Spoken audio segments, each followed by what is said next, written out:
Talk about a match that it's got a little bit on the line.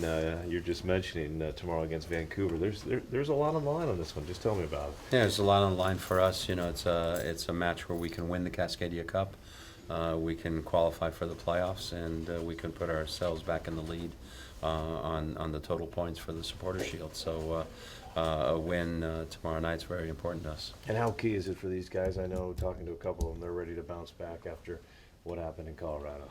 Yeah, they're definitely ready to bounce back. I think anybody with a little bit of pride was not feeling good about that last result, was a little bit embarrassed, and I know our team has a lot of pride. And the guys know that that wasn't a reflection of the team we are. The scoreline, you know, the game wasn't as bad as the scoreline looked, but at the end of the day, the scoreline was bad. So now we've got to get after it.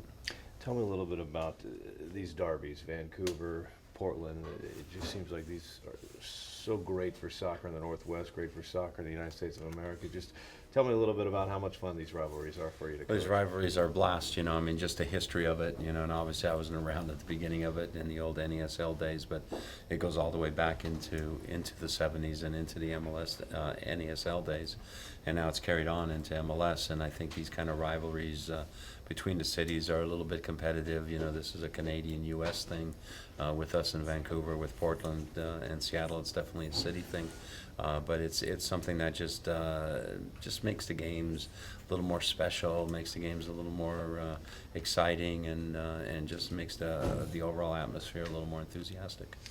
I know everybody talks about the season being a marathon, not a sprint, yet we're getting close to the finish line, so now you're starting to see some teams that are pressing. They need to win to get in the playoffs. Are you feeling that out there right now, too, against these teams you're facing? Yeah, definitely teams have to give everything they have, so it's that sprint at the end of the marathon. You know, it's the final kick, you know, as you come into the last lap of the mile. So, you know, I think teams know that, you know, they got to get a result. There's no tomorrow now, and that's the kind of approach that they're going to go at it with.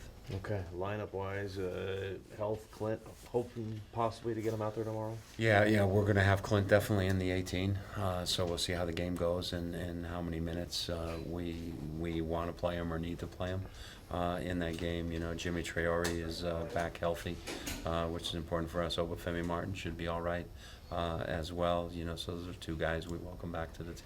Okay, and my last question, I guess, is obviously there's pride to play for the United States of America, and you lose Brad and Eddie at a crucial time. Is there maybe something you think that can be done in the future to kind of avoid things like this? Or? Well, in the future, obviously, if MLS can schedule and they can open up weekend dates, there's a couple of options. One is you can allow teams that if they have a certain amount of players, 2 or 3 players that get called up, they could reschedule games.